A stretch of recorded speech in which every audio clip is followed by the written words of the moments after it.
नमस्कार मंडळी. तर कसे आहात सर्वजण? आपल्या चॅनलमध्ये तुम्हा सर्वांचं खूप खूप स्वागत आहे. तर आज आपण बघणार आहोत तोंडाला चव वाढवणारी भरली मिरची, एकदम चटपटीत आणि काही खास टिप्स सहित. चला पटकन रेसिपीला सुरुवात करूया.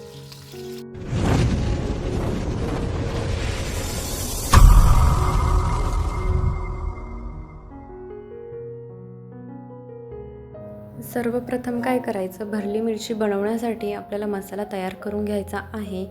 त्यासाठी मी गॅसवर कढई गरम व्हायला ठेवली होती. त्यामध्ये टाकले मी अर्धी वाटी इतके शेंगदाणे. ते आपल्याला भाजून घ्यायचे आहेत. मस्त छान प्रकारे भाजून घ्यायचे. ते भाजत आले की त्यामध्ये आपल्याला टाकायचं आहे किसलेला खोबऱ्याचा किस. आणि जर तुम्ही खोबऱ्याचे काप जर करून घेत असाल तर तेही वापरले तरी चालेल. आणि आहे बघा, अशा प्रकारे आपल्याला आपलं खोबरं आणि शेंगदाणे जे आहे ते भाजून घ्यायचं आणि ते आपल्याला एका मिक्सरच्या भांड्यात किंवा एखाद्या प्लेटमध्ये काढून घ्यायचं.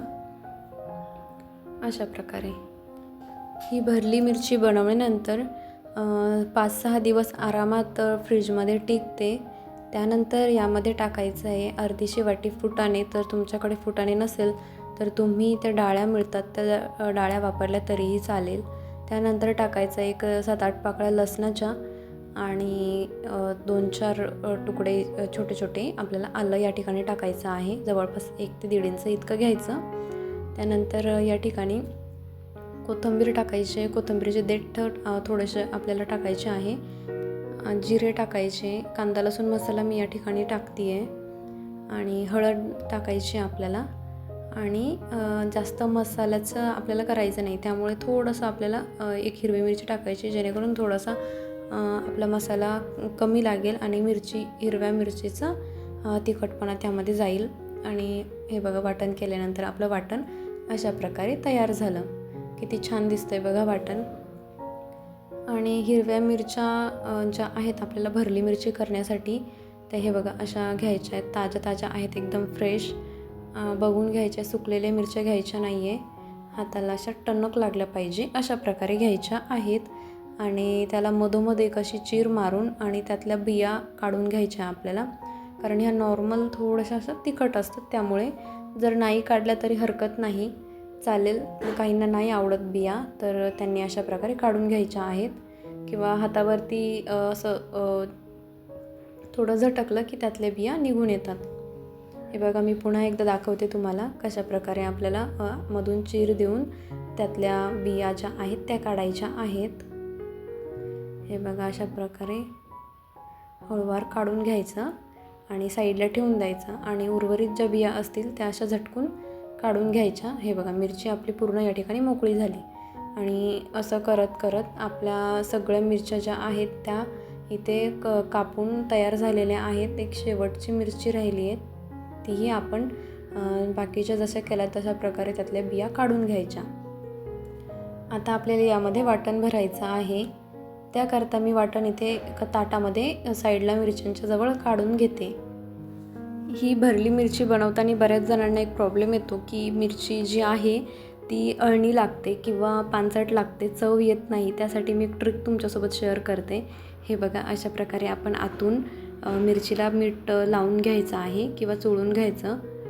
आणि अशा प्रकारे सर्व मिरच्यांना या ठिकाणी मीठ असं लावून घ्यायचं. असं केल्याने काय होतं की आपली मिरची जी आहे ती अळणी लागत नाही, चवीला खूप छान लागते आणि लवकर शिजलीही जाते. त्यानंतर आता आपल्याला या आपण जे वाटण तयार केलेलं आहे त्यामध्ये थोडंसं मीठ घालून घ्यायचं आहे. आपण सुरुवातीला मीठ नव्हतं घातलं त्यामुळे. आणि हे सगळं एकजीव करून घ्यायचं. हे वाटण तयार करताना आपण यामध्ये फुटाणे घातले तर त्याऐवजी तुम्ही बेसन पीठही भाजून यामध्ये वापरू शकतात. आणि हे बघा, अशा प्रकारे आपल्याला आपल्या सर्व मिरच्या ज्या आहेत त्या भरून घ्यायच्या आहेत. मिरचीच्या देठापासून ते खाली टोकापर्यंत आपल्याला या मिरच्या ज्या आहेत त्या अशा भरून घ्यायच्या आहेत. हे बघा, तुम्हाला जवळून दाखवते. अशा प्रकारे अशा भरून घ्यायच्या आहेत. तुम्ही जर ऑफिसला वगैरे जात असाल किंवा तुम्हाला सकाळी वगैरे कधी काही काम असेल तर तुम्ही अशा प्रकारे हे वाटण बनवून फ्रीजमध्ये स्टोअर करून ठेवू शकतात. आणि कोणत्याही भरल्या भाजीला तुम्ही हे वाटण वापरू शकतात. आता त्यानंतर आपल्याला गॅसवर कढई गरम व्हायला ठेवायची. त्यामध्ये टाकायचं आहे 2 पळ्या तेल आणि थोडंसं तेल तापलं की त्यामध्ये आपल्याला या भरलेल्या सर्व मिरच्या यामध्ये आपल्याला सोडून द्यायच्या आहेत.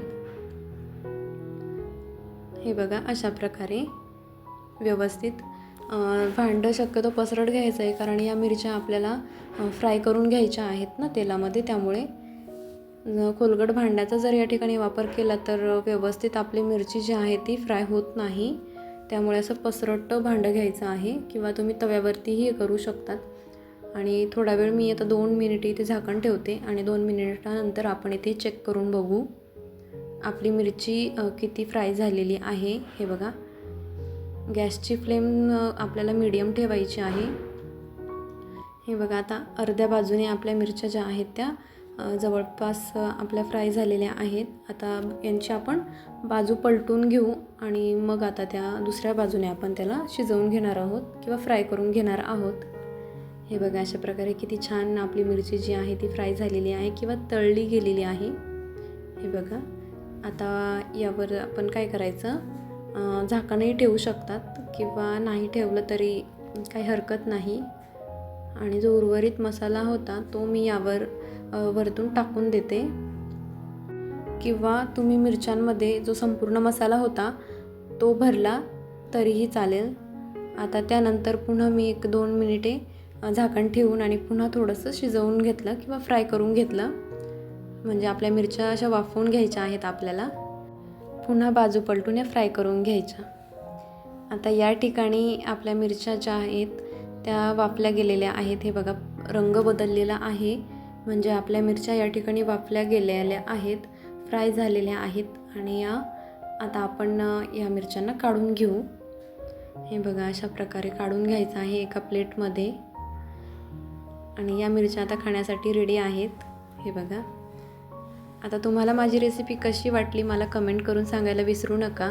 जर तुम्ही माझ्या चॅनलवर नवीन असाल तर चॅनलला सबस्क्राईब करा आणि भेटूया अशाच एका नवीन रेसिपीसोबत. तोपर्यंत बाय.